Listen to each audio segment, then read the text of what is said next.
I want to thank everyone that is here because you are all here for a reason. You're here, whether you're new writers, whether you're, experienced writers, whether you don't know who you are or what you're doing yet, you're here, which I really appreciate as an expert in forensic science and tattoos, that you're interested in learning and then interpreting and putting it in some way that makes it interesting and appealing to other people.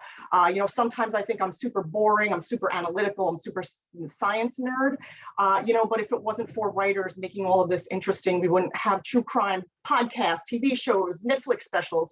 So I thank you all for being here and for your willingness to listen to me yammer on about this stuff. So again, my name is Michelle. I am a forensic scientist, and I'll talk a little bit about what that means. And along the way, I sort of fell into tattoos, which has become my baby. And I say that quietly because my dog is sleeping next to me and he's really the baby. But tattoos have become like this really, really important thing in my life. And it stemmed from my work as a forensic scientist. So I went to school, I got an undergraduate degree in bio. I thought I was going to med school. I was like set, I was going to be a pathologist. I was going to do autopsies. I was going to be so cool and so great. I'm still cool and great. I mean, obviously, no, just kidding. But so what happened was I ended up taking a class and I ended up learning about DNA and forensic science. It was someone who had come from the ME's office, the Office of the Medical Examiner in New York City. I was a college student in the city. And she gave this talk and I was like, wow, what is this? This is for me. And around the same time, I was in a class where we were in a molecular bio class where we were learning about genetics and we were learning about parenting and heritage and all that kind of fun stuff. And so it was sort of serendipitous. And I was like, this is what I want to do. And so I went on, I ended up getting my master's degree in forensic science. I decided to go work at the crime lab. I worked for the NYPD. I worked with their trace evidence unit. And it was amazing. I mean, I say that carefully because, obviously crime is good business for some of us, but it's not for all of us, right? So, but I was there and I was able to see such really neat, interesting cases. You see how people are, how people treat one another. It gives you a really, really big insight into another world, which now we're all very familiar with because we have all of this, we consume all this media of how terrible people can really be. But in all of that, here I am analyzing traces, everything from duct tape in a robbery to glitter particles to all sorts of neat stuff. And so that was a really, really nice experience for me. And I decided that I wanted to go back to school to get my doctorate. And so that's what I ended up doing. And then while I was getting my doctorate, I ended up working for a medical examiner's office as a photographer. So I got to see the autopsy end of it. And then I also did some time as a death investigator. So I sort of wanted to get my hands in everything and learn as much as possible. And this is what you get. This is right here, right? So the tattoo stuff sort of fell into place as I was doing my research. I was very jaded with forensic science.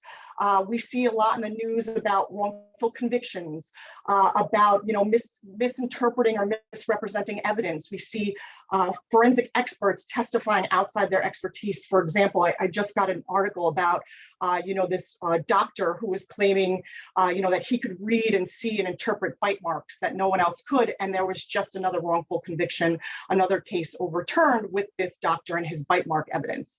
So when I was going for my doctorate, this was, sort of really coming to head. There was a lot of conversations about all these, injustice with forensic science, and I became really jaded.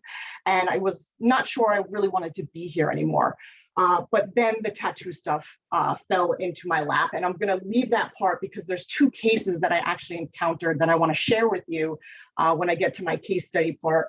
But there were two ongoing investigations that I actually was lucky enough to be part of, one as a forensic consultant and the other while I was working as a death investigator. And they came together at this time and I was like, hey, there's not a lot of stuff out there about tattoos and forensic science, really bringing it all together. Like there are like little snippets here from like the late 1800s and we see every once in a while a tattoo that'll be in the news. Have you seen this person? Do you recognize this tattoo? But it was all very, broken up. It was very disjointed. And so I wanted to put it all together in one place. So I'm a really bad at self-promotion. I do want to say, this is my book. This is what happened. It's a forensic analysis of tattoos and tattoo inks. It is available hardcover, softcover, electronic. It's expensive. So like I said, I'm not a good self-promotion.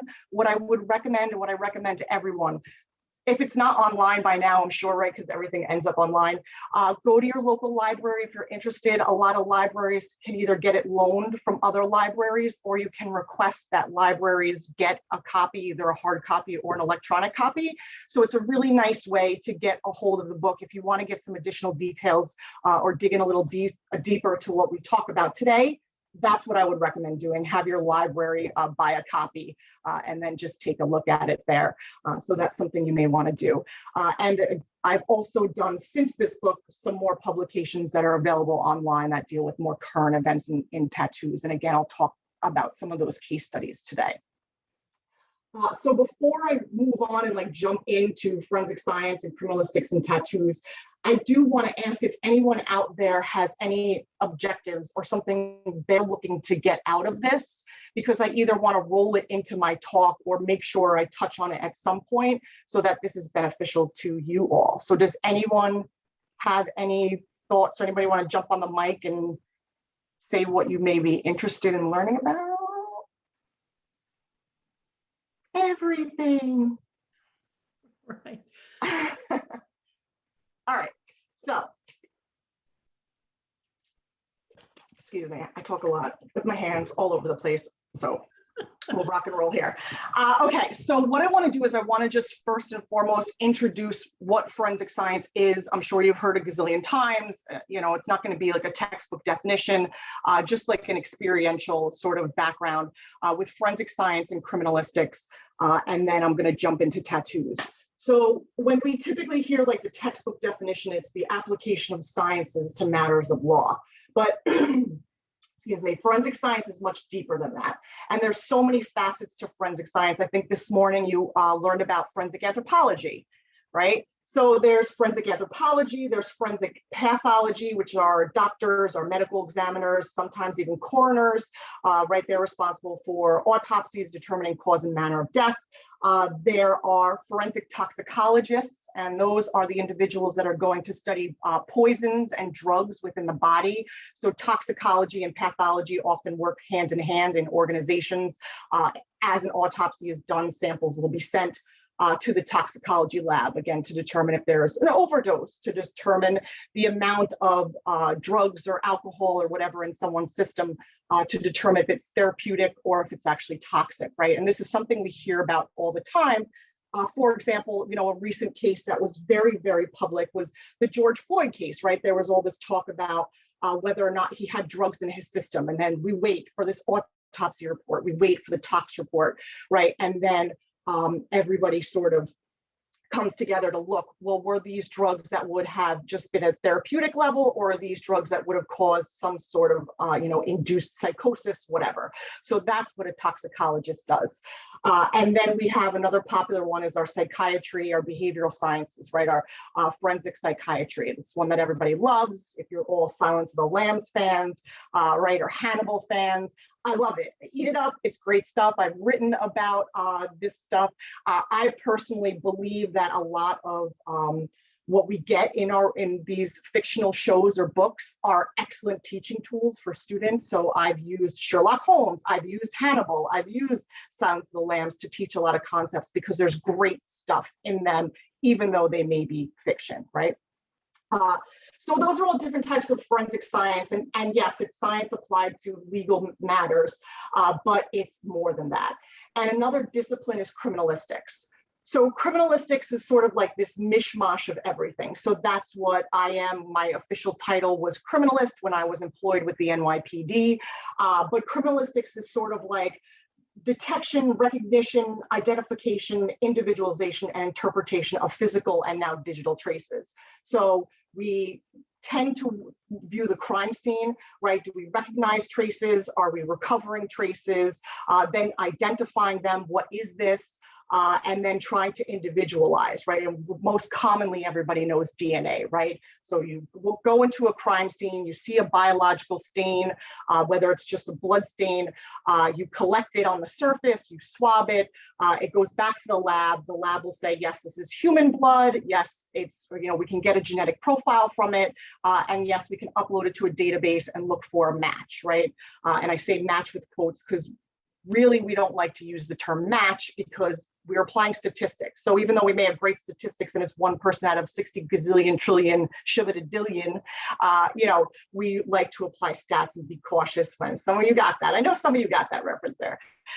So we like to be cautious when we say matches. But when we're going through this whole process of recognition, identification, so on and so forth, it's more than bag and tag. So we tend to think of crime scene investigation. In fact, I know when I ask my students or armchair detectives or anybody, what is crime scene investigation? Everybody's like, well, I pick up stuff, I put it in bags, I seal it, chain of custody, and I send it to the lab. But crime scene investigation is more than that. It's a scientific process, and that's what the criminalist is usually trained to do, is recognize those traces, understand the significance, understand how a person may have walked about the crime scene, how they may have entered the crime scene, what they may have done there, and using that information, sort of like that criminological approach or behavioral science approach, to understand how the individual may have gone about committing the crime, and then looking in those places for those traces that are left behind. So that's what we want our criminalists to really be able to do. There are subgroups of criminalistics. So what we typically talk about there, the major subgroups would be biology. So our biology is our DNA people, our biological stain people, and I believe that right after me, you'll be learning a little bit about DNA and biology.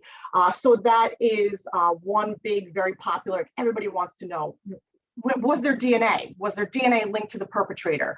When I testify in court or when colleagues testify in court, the jury wants to know about the DNA, but DNA is not perfect, right? We have to have a database that has that sample, right? So many people, they're not in a DNA database, right? So even if their blood or their DNA is found at a scene, it may not be linked to any particular person. So we may not be able to individualize. And a lot of people don't realize that. So that would be one subgroup of our criminalistics. Another subgroup of criminalistics is chemistry.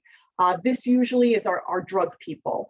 So they are the individuals that would get a found white powder in a baggie in someone's pocket, or if there is a larger, say, drug raid on a location and they recover, vegetable matter, or again, white powders or pills or little, pieces of paper or tabs that they believe to be acid or whatever.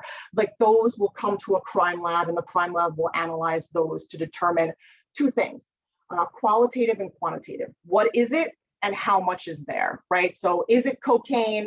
And if it's cocaine, what is our percentage of cocaine? Is it, very little cocaine and mostly cutting agent, so on and so forth. So those are our drug chemists, and that falls under chemistry. And then our third major subgroup of criminalistics, which is where I fall into, is our traces. And that's sort of the mixed bag of everything else. Okay, it's not a drug. Okay, it's not a biological. It's not a semen stain on bed sheets. It's not a blood stain swabbed from the floor. So we're sort of that everything else. And as I mentioned earlier, it could be glitter. It could be duct tape, it could be gunshot residue. So any sort of traces like that, and it may also include pattern evidence. So if we get the footwear impressions, fingerprints, gunshot residue patterns, tool marks. So criminalistics, when we talk about that sort of trace subgroup, is like the everything else. And that's sort of like our category where anything can be trace evidence. Anything can end up being evidence in a case. You just never know. And that's why it's important to think about the crime scene, because we want people at the scene that can recognize these things, right? Not just run in with swabs and go swab everything, right? We want saliva, we want semen, we want blood, woo, right? But again, as I mentioned, those are only as good as our databases or the quality, right? If they're a mixture, If they're contaminated, if they're broken down, they're destroyed, if someone tried to clean up, you may not get a good DNA profile, you may not get anything at all. And what tends to happen is because everyone's so focused on those stains and the biologicals, they overlook the traces, the hairs, the fibers, the glitter, the ripped piece of fabric from the suspect's shirt as they tried to enter the window. So that mixed bag is the trace stuff. And that's what I do and how I sort of got into this tattoo thing. So moving on, let's jump into tattoos unless anyone has any questions. I saw someone in the chat did ask about death investigator, so I will touch on that. So typically when someone dies, the police will usually show up at the scene. Let's say a family member comes home, they find a person deceased in their home. They'll call the cops, 911, whatever, and police officers will respond to the scene. And then a determination will be made. If it's clear the individual is dead, I'll speak freely here, it's a forensic academy.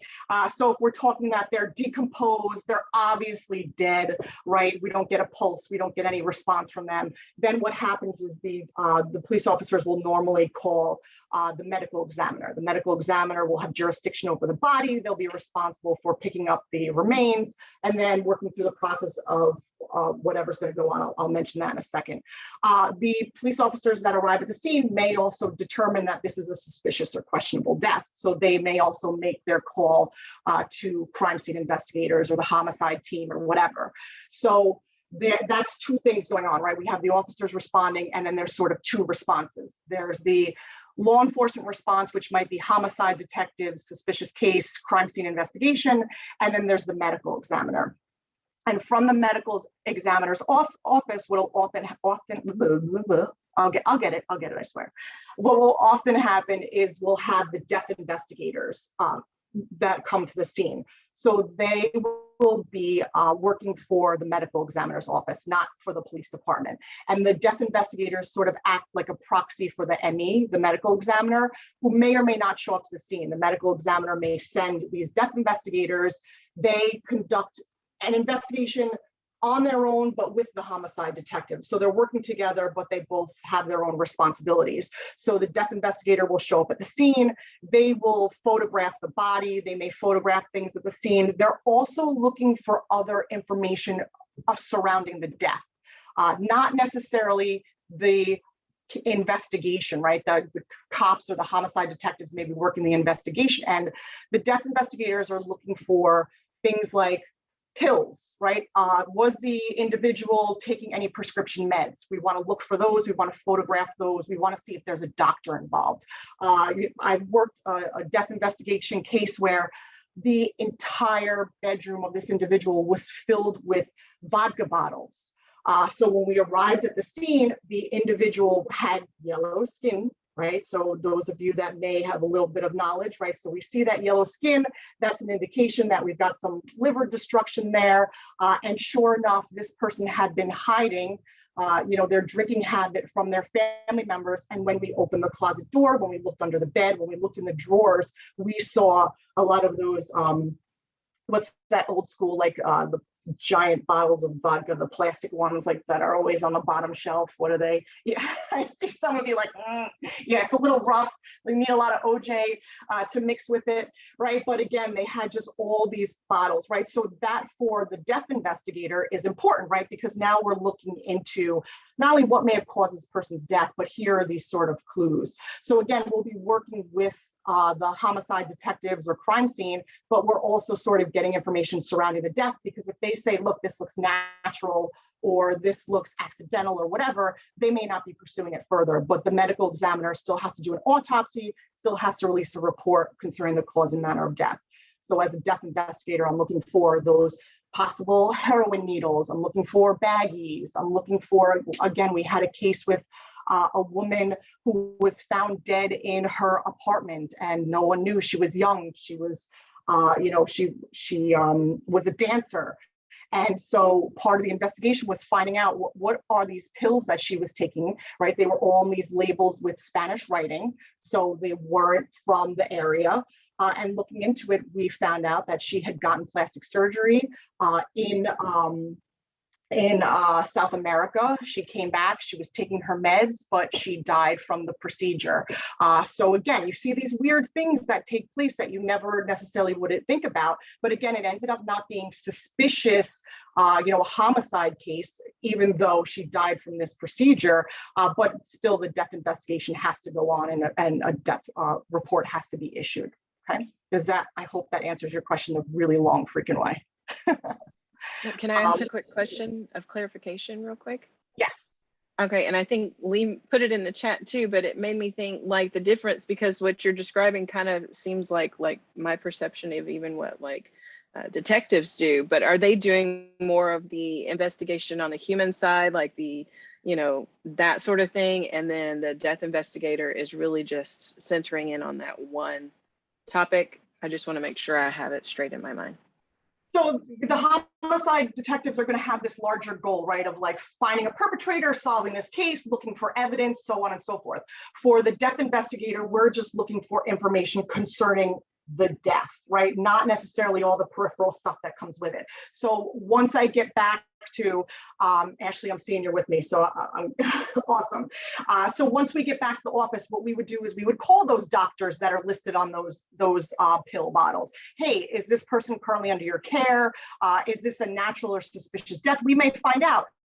The person had stage 4 cancer and was given a couple months to live. So that doctor may say, I'll sign off on the death certificate because I can vouch for the fact that they were ill, they were on their deathbed, right? We will talk to the family for the case with the drinker. Did you know this person had a drinking problem? There may be a history of them being in and out of rehabilitation, so on and so forth. So we're just sort of focused on that aspect, and then we hand that all off to the medical examiner, who then will do, the autopsy and write up the report, and they're sort of focused on that. The homicide people will either be out of the loop by now because it's a natural death, it's an explained death, it's accidental or something that a doctor's willing to sign off on, right? Or they're doing their investigation, and then it'll sort of come back together. The ME will then start working with homicide again. So it's really neat because there's all these different things going on, and we have to try and communicate. And that's one of the biggest problems across forensic science and criminal justice in general is, communication may not be great. And so these links and connections may not be made. And that happens a lot of time with cases. Anybody else? Yeah. Yeah, I've got it. Lee had a question. So do we always conduct an autopsy? Is that always done if you have a body? No, and I would encourage everyone that what's great is a lot of ME's offices, especially I can tell you about New York, like if you go to the New York OCME, you go to like Nassau or Suffolk County on Long Island, a lot of them have like that little info for, family members or people that have questions. And they usually give you like, when do we do an autopsy, under what conditions? And you can really find nice information about this in case like you leave here and you're like, I know she said something, but I forget what she said. You can find it on a lot of local ME's websites.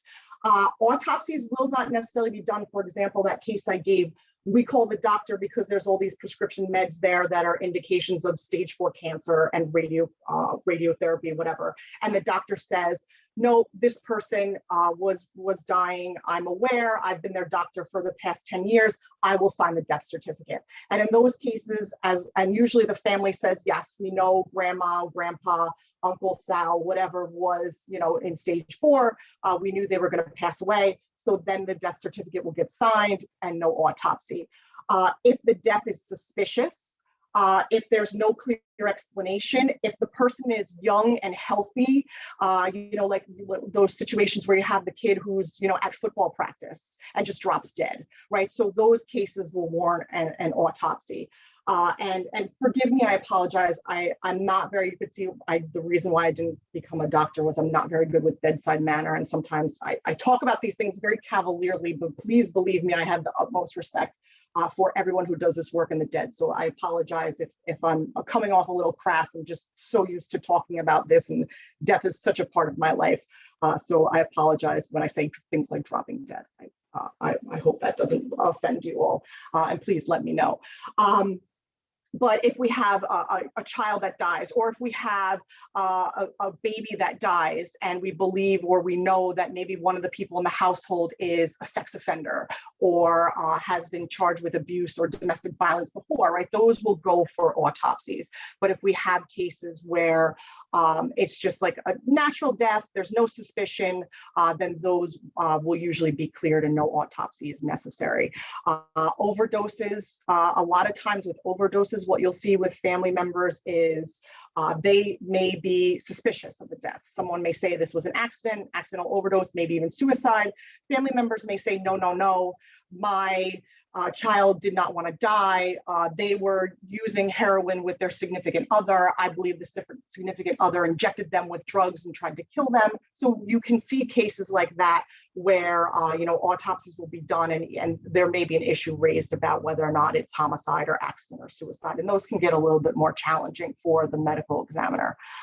But it doesn't always get done. There also may be religious objections. So some religions and cultures do not believe in autopsies. Those can get very challenging as well, especially in cases where there is a suspicion or there is a call to have an autopsy. I know of a case where there was a boy walking on train tracks and he was hit by a train, and his religious beliefs meant that he was not to get autopsied, and things like that can get really challenging because the ME's office wanted to do an autopsy to find out, why was he there? Was he under the influence of drugs or alcohol? Let's do an investigation, see if he was thinking of suicide or blah, blah, blah, right? The family said no dice. So there are times where there may be questionable things, and sometimes there's nothing you can do about them. So there's a lot of work that goes into that process. Any other questions, concerns, thoughts, comments? I want to jump into tattoos. I don't want to go too much off of target here. Okay, so tattoos. I love tattoos. Tattoos are fantastic. They have become a very important part of my life. So what are great about tattoos? First of all, if anybody wants to, admit you have a tattoo, feel free to raise your hand, right? I would venture to guess, yay, thank you. I venture to guess many of us out there have tattoos. We're constantly seeing these random stats, 1 in every 3 people, 1 in every 4 people, whatever. But people are tattooed. And that is really, really important because it becomes very useful to us. And the reason why it's useful is because, first and foremost, human identification. And we tend to just think as tattoos identifying the dead or the deceased, but that's not necessarily the case. Tattoos can be used to identify the living as well. They can be used to guide investigations. And I'll give you a lot of case examples as I talk about these things. There was a case with a robbery at a casino, and the man who robbed the casino put his hand under that little slip to grab the money. Everybody know I'm talking about, that little dip with the glass, right? He put his hand under that, and he had a beautiful tattoo on his hand, on his fingers, on his wrist.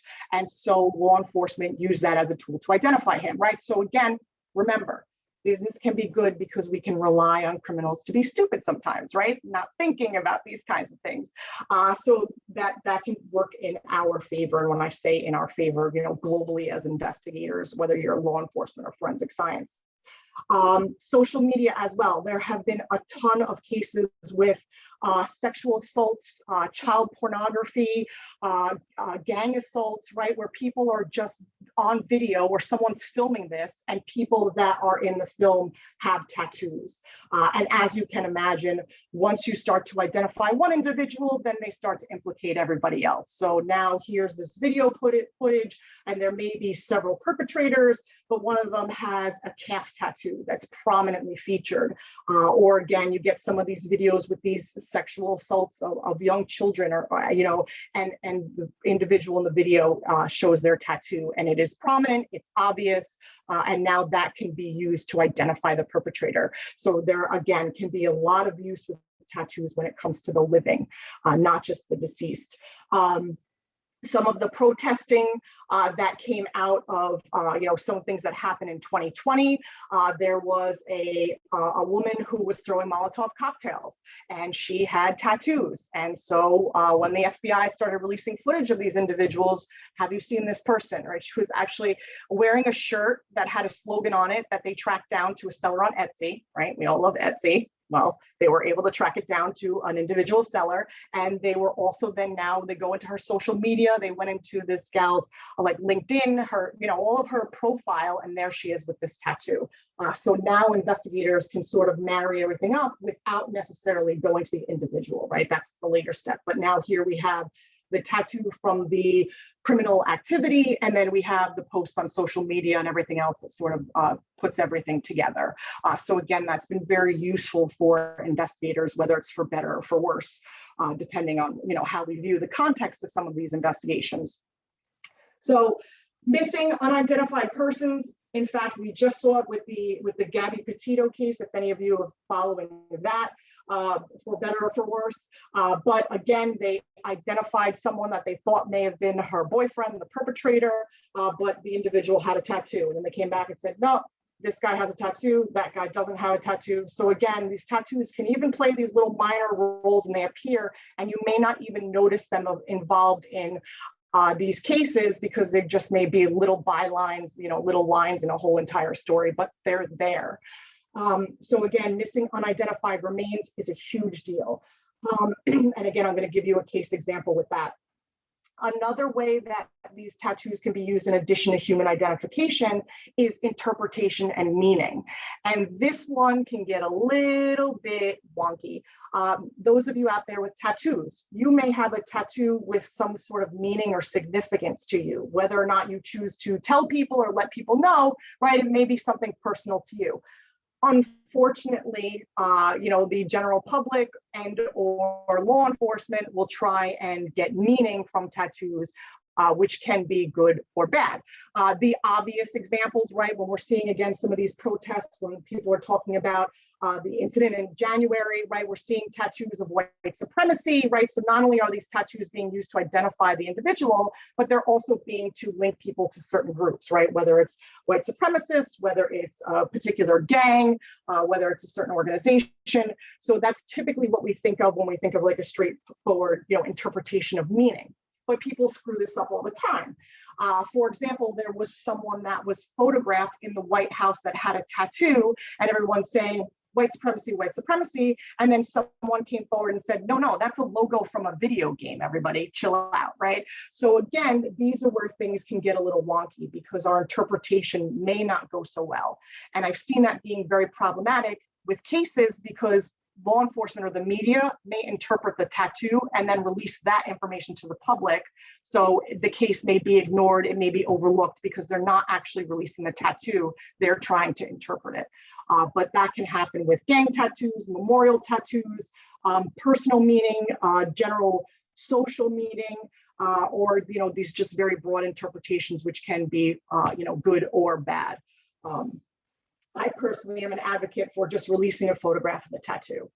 No information, just release the tattoo, let people look at it, let people say, I recognize this, I don't recognize this. When people start saying it's a tiger, and then someone says it's a panther, and then someone says it's a liger, it gets all crazy because now you say, hey, I haven't seen my cousin in a couple of weeks, but he doesn't have a tiger tattoo. He has a panther tattoo, so it can't be him, right? So that's where these things can get a little wonky.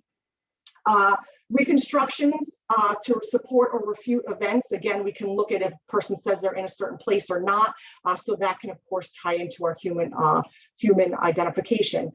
Tattoos serve as traces, right? And remember, I'm a criminalist. I'm a trace evidence person. So tattoos are really great traces, and also the inks and pigments as well. And I'll give some examples about that now. So one of the most popular examples of tattoos in a forensic context, not even in a forensic context, in a criminal justice context, because we can talk about the broad criminal justice system, we could talk about criminal investigation, we could talk about forensic science. One of the cases that's like super, super popular that I think if you Google tattoos in criminal justice or crime scene, it's the first one that pops up. But it was a gang member that actually tattooed a crime scene on his chest. And I encourage you, anything I talk about, I see these faces, I love it. I don't make this up. This is why I love this stuff. You can't make it up, right? But again, I encourage you all, you can look all of this stuff up. It's amazing. But he was a gang member, and what he did was he tattooed the location the shooting happened, and I will probably get the details wrong because I have like so many cases just mishmashed in my brain. But it was like a bodega or convenience store, 7-Eleven type thing. So he had like the 7-Eleven-esque thing tattooed on him. Then his nickname was like Chopper. So he had like a chopper in the sky, and he had like these bullets coming down, and he had like the, whoever the guy was, right? So he basically had this whole scene, the location on his chest, along with like, again, these little interpretations. Like you'd have to know that his gang name was Chopper to understand the relevance of the helicopter. Most people would not necessarily get that. But again, good old-fashioned detective work. Like you had a detective just flipping through old crime scene photos and, and looking and like, wait, I've seen that before. I just arrested this guy that had this tattooed on him. And that's how the case was solved, right? So you get like these crazy things, like there's no way, right? But this was how it was solved, that this guy was now, who was arrested for something totally different, is now linked to this homicide because he tattooed it on his chest, right? So you can get some really interesting stuff. And there's these direct links between crime scene, criminal justice, and policing and forensic science. Here's another case. This was one of the cases that I was in pseudo involved. I don't even want to say I'm involved because there were people that were way more involved than I was, but this was a case that was going on when I was working at a death investigator. And this was one of those cases that was sort of my serendipitous moment where I was like, okay, this is what I need to do. So this woman was found murdered in a park. She was on fire. So people obviously responded to this scene at a park. There's this woman's body on fire. They call the fire department, they call law enforcement, and they extinguish the fire and they see it's a woman's body. So she ends up going to the morgue. And now here's this body. It is, and again, forgive me because I'm going to be, very, very straightforward here, right? She's completely charred. So her skin, and again, an analogy, and I apologize again, but if you've ever seen like burnt chicken, right? Chicken on a grill, right? So we all know that you have the outside layer, which can be blackened and charred. And then if you have ever, I don't know, played with burnt chicken, I don't know, I don't even know what to say. But if you've ever sort of peeled back those layers, hey, this is exciting. Hey, I got this for you. I never said this was going to be boring, right? So if you peel back the actual charring of that chicken skin, you can see the underlying chicken, right? The muscle, all that kind of fun stuff. So that's basically what this looked like. It was blackened, it was charred, it was completely burned. But what ended up happening was while the assistant was working to get the body ready for autopsy, she saw an area where it looked like there was color. And what she did was she took a scalpel and she just scraped off that burnt charred area, and underneath it in the deeper layers was the tattoo. And again, we all know that tattoos is important, the level that the pigments are in our skin. We don't want them too shallow that after we wash our hands 30 times, our tattoo is gone, but we also don't want them so deep in our skin that we can't see them. So there is an ideal, a nice point at which we want our tattoo pigments in our skin so that we could see the tattoo for the entirety of our life. And those of us that may know people that are older or maybe just got really crappy tattoos over time, right? We could see how sometimes the pigment will it'll look like there's little gaps in the tattoo design. It'll look like it faded, right? So over time that can tend to happen, but there is that sort of, if you will, sweet spot for where we want those pigments in our skin. So scraping away those layers of tissue, those superficial layers of skin, we were still able to see the tattoo design. The tattoo design had a name in it, right? I mean, it was just, again, it was just incredible. So now law enforcement, who has no idea who this body belongs to, there's no context whatsoever, is able to now photograph this tattoo that's has color, it has like a rose, it has a name in it, and is now able to say, have you seen this person? Do you recognize this tattoo? And so that was what led to the identification of the individual. And just for more case information, for those of you that may just want to be interested in the case, she was killed by her child's father. They had a disagreement. He showed up, he killed her, he took the child, he took her, he dumped her body in the park. And again, this is where we talk about how, perpetrators, criminals, whatever you want to refer to them as nowadays, because there's this consumption and this of forensic files and CSIs and true crime. So here's an individual who knew that he had to attempt to get rid of the body, right? He had to do something. And again, that's what the beauty of tattoos too. Most people think to remove the fingers or get rid of the fingertips, set the body on fire, or do these things to try and prevent identification, but they often forget about the tattoos. And that's what happened in this case. So he dropped her off in the park, he set her on fire, he actually drove out of state, dropped the child off at a gas station, left the child in a gas station bathroom, and then fled. So this case ended up, once it was all put together who this individual was, now it led to the suspect. He was subsequently charged and imprisoned for this crime.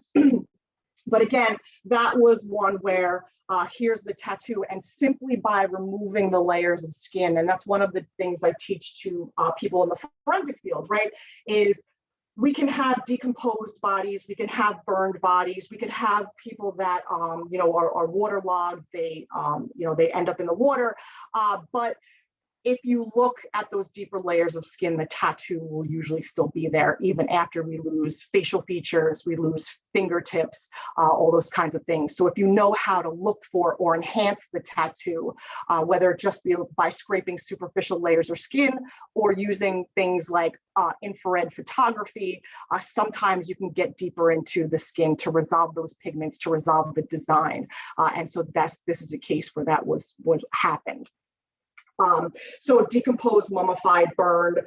There are cases where people have actually tried to scrape the tattoo away, but it remains in part, or they only did get the superficial layers. So again, it's a little bit more difficult to remove or get rid of tattoos or to completely obliterate them than it is a lot of other types of pattern or trace evidence that we may look at. Another interesting case. So this was one with interpretation, and this one I think is really interesting. And when I wrote a recent article about tattoos, sort of like an update to my book, I included this case. This was a man that was found floating, his body washed up in the water in Suriname, and he was bloated, eaten by crabs. He lost a lot of tissue from being in the water for so long, but he had a tattoo on his chest. And now by this time, because he had been in the water for some time, his skin had changed just from being in the water, from being exposed to animals that were scavenging, so on and so forth. And so here's his tattoo. And so the tattoo is released by law enforcement saying, can we identify who this is? And that's when things sort of went haywire, because law enforcement was saying that this was an anchor tattoo. So now if a person who lost a loved one with a certain tattoo hears that there's an anchor tattoo on the chest, they may say, well, that's not my loved one because my loved one didn't have an anchor on his chest. So that's sort of what happened. This case was sort of left out there. Then people started looking at the tattoo and saying, that's not an anchor, that's actually the symbol for gold in Chinese. So the way the tattoo survived, right, with pieces missing, but looking at it, it looked like a block with a bottom block, which looked like an anchor. And that's how people were interpreting it. But then other people with knowledge different from the investigators said, no, this is gold. And so what it ended up being was a tattoo with the Chinese symbol for gold. And then this individual was identified. What made this case interesting is not just the interpretation of the tattoo that of course went haywire and can prevent identifications. But what was interesting is they originally thought that he may have been on a fishing boat and may have been subjected to piracy. So pirates came on his boat, they murdered him and everyone on the boat, and subsequently died. Well, a fisherman with an anchor tattoo, does everybody think that might make sense? How does the scenario change if it's a gold tattoo? Might he now actually have been the pirate and the perpetrator, right? So again, by simply changing the context of the tattoo, you may have a whole different investigation, right? Now someone that goes from being the victim, if you will, may be your perpetrator. Okay, so here's where that change in the tattoo can cause a complete change in the course of the investigation. Okay, so just something to think about. Other cases with interpretation, I just want to check my time. I want to make sure I have time for everyone. The Aaron Hernandez case, you can look this one up if you look up Aaron Hernandez and tattoos. This was how part of the case was built in his murder trial, was because he had certain tattoos on his body. He had a firearm, he had rounds of ammunition, he had like a cartridge case with smoke coming out of it. He had these certain statements. And so the prosecutors argued that these tattoos were sort of memorial tattoos to the murders that he had committed. And what they actually tried to do was reach out to the tattoo artist to see if they could place him at that tattoo studio at the time, around when the murder was committed, to say, okay, so this is a guy that travels a lot because he's a football player, but he got this tattoo at this location, which is in the city or next to the city where this guy was murdered a couple days before, right? So again, here we see like a really wonky, interesting case where the tattoos are being used to interpret a crime, a murder, but also being used to try and place the perpetrator in a particular location at a time when the crime was committed. So again, that one is one that's really interesting, and you can look that one up online. Some other twists. So those are where we're looking at tattoos, but I have more for you. So not only can tattoos be used, but what's really interesting is tattoo equipment, tattoo inks. These things can also have relevance. And again, here's where we're talking about anything can be trace evidence. And so one case was a murder that took place while an individual was getting tattooed. They actually had someone come to their house. They were getting tattooed on a weekend. They were murdered in between all of this, and there was tattoo equipment left behind. The tattoo equipment was absolutely overlooked by investigators. They did not recognize its significance of there being tattoo equipment at the scene, there being ink at the scene, there being cleaning products at the scene, there being disposed gloves, right? So they completely overlooked. There were even packets of, if any of you remember from getting tattooed or just know this in general, you know, the tattoo needles are each individually packaged for sanitary purposes, but there were even these packages that were left behind the scene, completely overlooked by the investigators. They couldn't figure out what the hell happened, right? Until later on, someone's looking and puts it together and say, hey, did you guys notice that this stuff was here? And this could have been tattoo equipment. The person may have been getting tattooed. Who tattooed them? Who are they? Are they our perpetrator? Are they our witness? What's going on here? There was another case where a woman killed her significant other using a tattoo needle. Often they're referred to as tattoo guns, but we don't really like that phrase. So tattoo equipment, tattoo machine, but a woman had actually killed her spouse using a tattoo machine and stabbing him with it. So that's something interesting. Yeah. And then the other case I want to mention is the second case, in addition to the body that was found in the park, the second case that got me interested in studying tattoos. This was a case where an individual had claimed that he had been sexually assaulted by police officers. He was in the city. He claims that two police officers, this was several years ago, outside of a subway station had sexually assaulted him by taking one of their expandable batons and sticking it in his rectum. And when they did that, they pulled down his pants and they put it through his boxer shorts and into his rectum. So he had claimed that he was assaulted. So my mentor at the time called me up and said, hey, do you want to consult with me on this case? So I was like, sure, no problem. So when we looked at the boxers, we were looking at the tear pattern to see what might have caused that tear. And as we were doing that, we noticed that there was like a black residue that was by the tear. And so this was really interesting to us, right? We love traces, right? This is a trace, right? A trace on a trace on a trace. And so what we did is we documented that black material, and then we tried to analyze it to figure out what it might be. We figured that it might be some ink.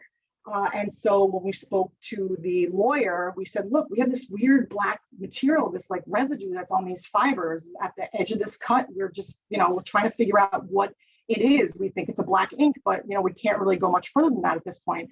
And the lawyer said to us, it's funny you should say that. And I'm glad that we didn't give you any information that would have biased you, because we believe the individual that claims to have been assaulted was a tattoo artist. And we believe that he may have made the damage himself using tattoo equipment in his studio. He may have gone in, he may have done this damage, and then may have claimed to be assaulted and given us, these shorts.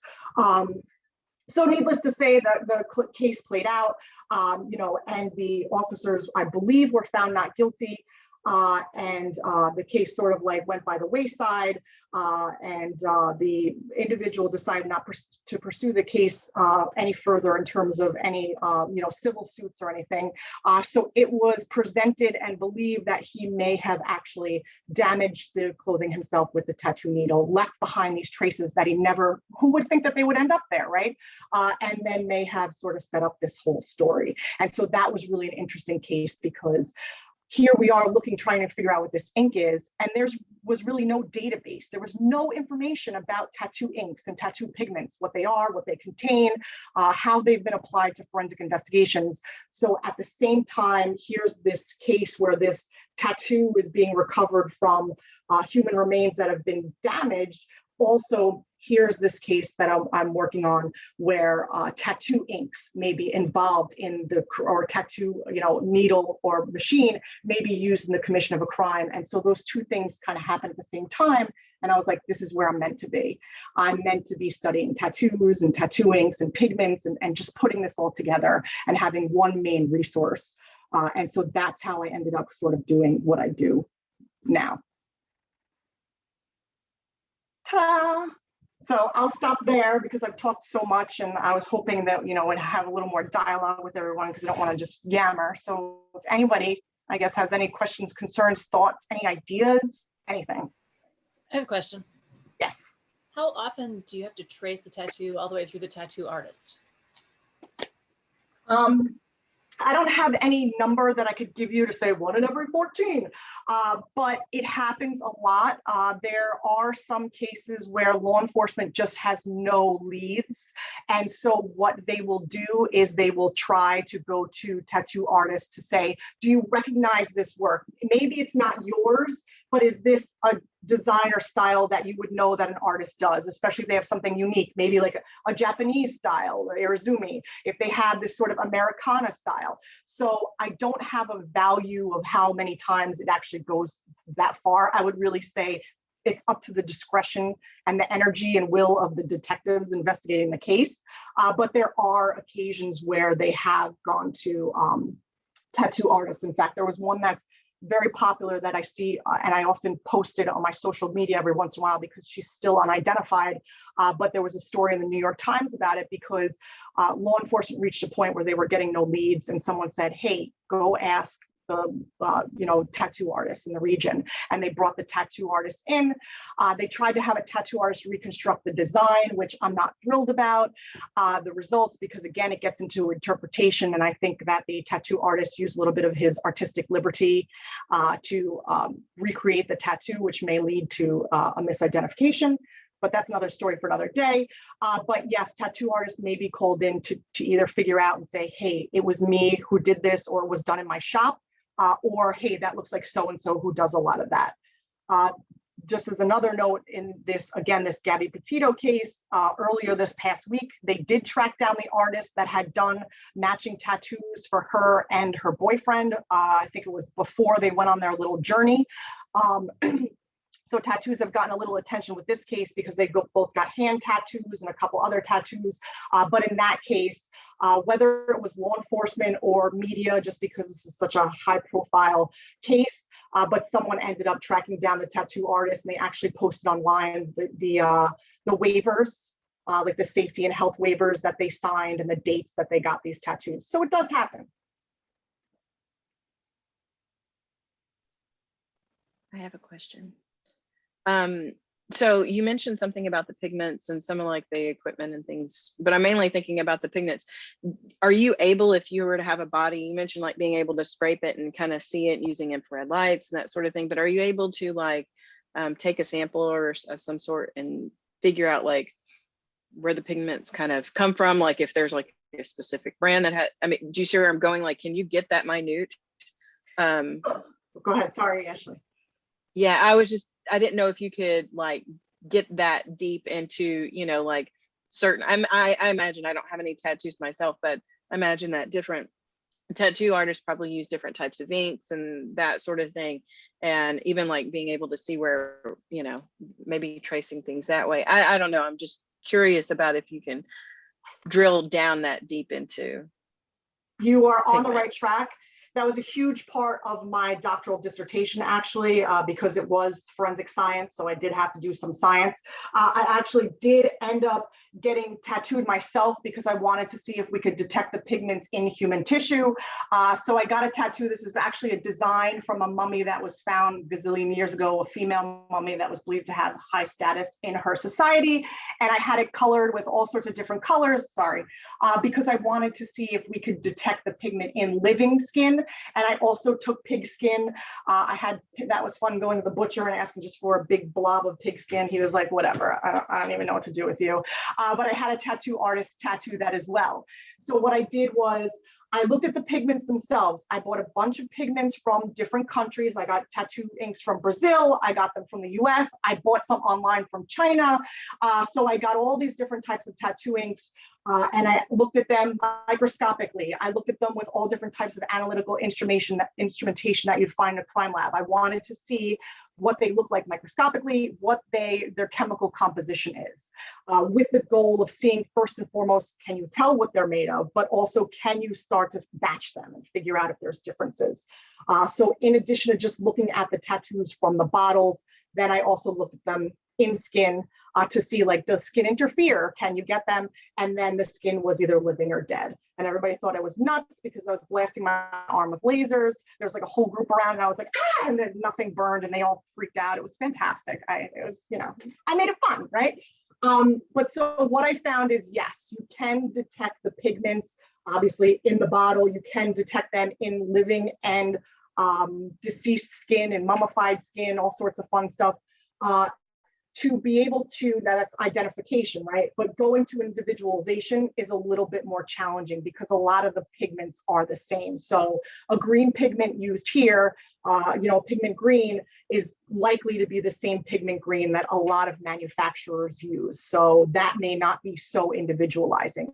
The beauty is that you can use it to at least resolve details of the tattoo and colors of the tattoo. So let's say you have a really decomposed body and you now take some pictures and you see that it's a heart with an arrow through it.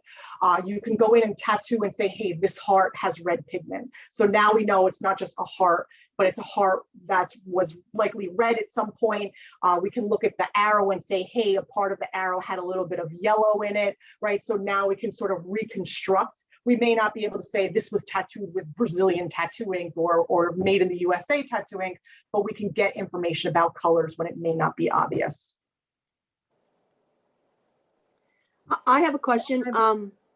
Do you find that tattoos sometimes have a kind of regional identification, like East Coast tattoos are different than West Coast tattoos? I think no more. I think it's just chaos now, right? Everybody, like, for example, the prison tattoo style is popular. Some people just like getting these prison tattoo styles. They may call it different names, what do they call it? Ignorant tattooing is like the style, right? Where it's these black and white, thick, tattoos that look sort of like the prison style, right? So that's popular, and you may see like a teenage gal walking around with one of those tattoos, right? People now do more Japanese style, so you don't really see any sort of, or Americana. And I actually had I got contacted with like a genealogy case, looking at tattoos on someone from like the 30s, right? And still the tattoos were pretty cool, right? And they were a lot more Americana, so they made sense with the time period. So, okay, these are tattoos that were typically being done by like the Sailor Jerry-esque, actually Sailor Jerry was more Americana and Japanese style, but that sort of time frame of where you expected to see these sort of US tattoos, military tattoos, preserving with sailors and stuff like that. So you can start to do some time and maybe even some region, because there weren't that many tattoo artists and they had their particular styles, you know, in like New York City and Chicago. But it's very difficult nowadays to really isolate and say, hey, someone has this tattoo. This is like a super West Coast style, because everybody's just merging. Like one of the guys that does the ignorant style, he started off as a graffiti artist and he was doing this in Italy, and then he brought it to the West Coast, but now it's on the East Coast. So they're all over the place. So I would be very cautious whenever, if I was asked to sort of interpret region and any of those kinds of questions. I have two questions. Have you ever had a case where someone's had the tattoo removed, and are you able to tell that they had it removed and find like evidence of what it was under the tissue? And Yeah. then my other question is it possible to make a temporary tattoo look real enough that it would trick law enforcement? Yes, I love everyone's questions. I'm so super excited. So yes, I have seen cases where people have either had them removed or covered up.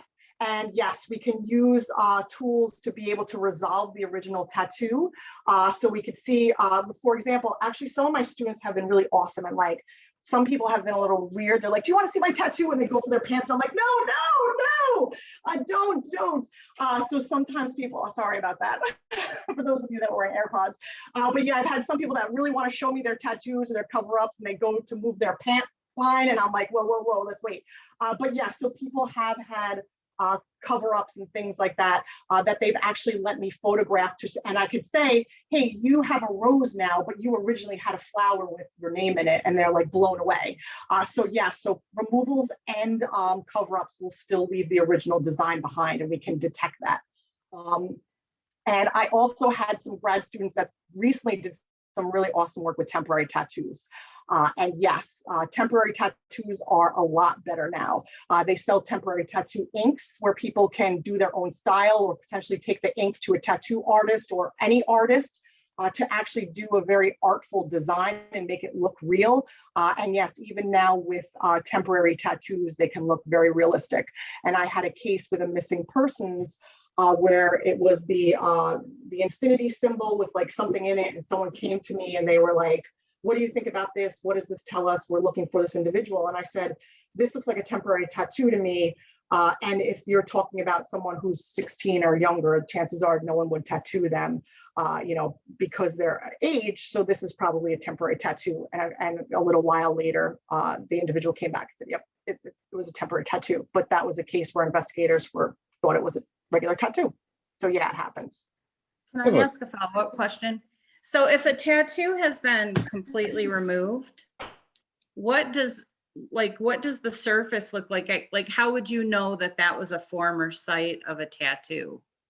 You wouldn't necessarily know. And this is one of the things that sort of drives me crazy, because if it was up to me, I would have, if when the body is being autopsied, someone do a scan, not scan it, but either go over it with an alternate light source, which is, you know, one of those forensic lights we see in like, you know, police procedurals or CSI stuff, or even take some quick bodies of the photograph with an infrared camera. Because yes, there may be tattoos that people just have no idea they're there, because you wouldn't necessarily see it.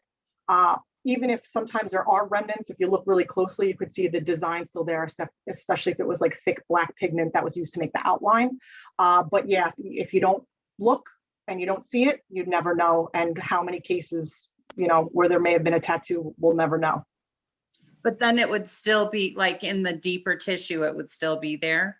Yep. Okay. So as your body heals, the tattoo pigment can settle, like the you know, not to be too nerdy biology, but those macrophages come in and try and attack it. And what they end up doing is pulling some of the pigment down deeper into your skin. So the removal will remove everything that can be seen. But a lot of times the pigments and that, you know, have been pulled down to a deeper layer. So you may not be able to see them on the skin, but they're still there from the healing process. Okay, thank you. You're very welcome. So I have a question regarding photographs. Traditionally, you know, when you see on TV or something, crime scene folks or whatever have like fancy, DSLR cameras or whatever. But, with the advancement of technology, a lot of cell phone cameras are actually better than some really high-end cameras. Does it really matter anymore with some of that stuff? Or, I don't know, it's It kind of a depends. general question. It depends on how good you are with your camera, with your knowledge of light and your knowledge of filters. So you'd have to understand light and color. So yes, could you play around with your camera and play around? I know they sell like little filter kits and little attachment kits for your cameras. Could you play around with that and get some information? People also, I've gotten like, I've posted online like a tattoo with a cover up, and some people have even just taken that and used like editing software they have on there, or like an editing app or whatever, and sort of change the contrast so that you could see the cover up clearer than you could see the other tattoo, the new design or whatever. So yeah, it's possible that you can get some really great photographs with a camera, but if you're talking about looking for the original tattoo from like a cover up or from a tattoo removal, you really need an infrared camera, completely black light other than the infrared radiation. So that I'm not sure that the phones would be able to do that without, because most cameras have their infrared filter present, so that otherwise we'd see all of our images would appear red if we let infrared light get to our cameras.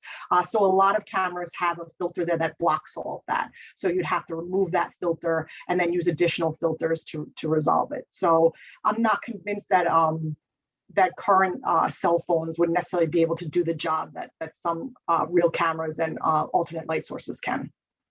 I guess I'm just wondering, like, not necessarily for, high-end specialty cameras like infrared or whatever.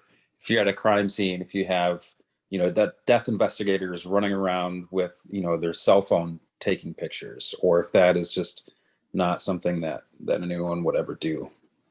I think the biggest problem in that case would be privacy issues. You'd want your investigator to be using the company issue camera, and not taking cell phone pictures. Could they, and probably would they be able to get better resolution than some of these point and shoots? Like I remember the point and shoots we had for some cases were awful. I remember when I started at the NYPD, they were still using Polaroid cameras. Like that's how far we've come, right? So yeah, could these cameras give you better photos? But there also becomes an issue of privacy and releasing this information. As we all know, we've saw with who was the basketball player that died in the helicopter crash, right? And his wife actually brought charges against the investigators, the police officers at the scene, because they took photos with their cameras. So even if they were taking great photos, if they were like, hey boss, put these in the investigative file, it still brings up issues of, of honesty, ethics, privacy. Does that answer your question? Yeah, thank you. I mean, the question was prompted because, it's kind of a trope where you see like some cop or whatever holding up his cell phone camera to snap a picture on something like on Bosch or whatever. Yeah, and that's usually not good because it means they're probably taking a picture and sending it to their friends, and it happens a lot. I know a lot of people in law enforcement, and they'll pass around photos from crime scenes, and when they maybe shouldn't. It's just something that happens, and these are how pictures get to the media that wouldn't normally be made public to the media. So when we see that, it's probably not a department issue camera that they're using. It's a photograph that they're probably taking personally and should not be doing. Okay. These are some great questions. This has been fabulous. So interesting. Michelle, you're so dynamic. I loved your energy. Yeah, I'm sorry for those of you. I saw some people jump a couple times when I got way too excited. I just love talking about this stuff. So thank you all for bearing with this obnoxious energy level. Great. That was so, and thanks for all those cases. And I know in the chat, some people shared some references, so we can look up that crime scene chest tattoo. I got to read that story. That's Yeah. amazing. So yeah, and yeah, we're gonna start wearing our gloves when we go to Vegas. We're, all right. Well, thank you, Michelle. I'm gonna let you go. Thank you so much. That was super. Bye, everyone. Thank you so much for being here. I appreciate it. Yeah. Thank you. All right, take care, everyone. Enjoy. Bye. All right. Okay, if you guys want to take 10 minutes again, and then Nancy will come in and we'll talk about some wrongful conviction stuff. Just be aware, one of the stories she made, there might be some trigger warnings on this one, okay? She might be talking about some sexual assault convictions, and it can, it is what it is, right? So just be aware. Okay, and we'll see you officially, we'll start recording again in 10 minutes.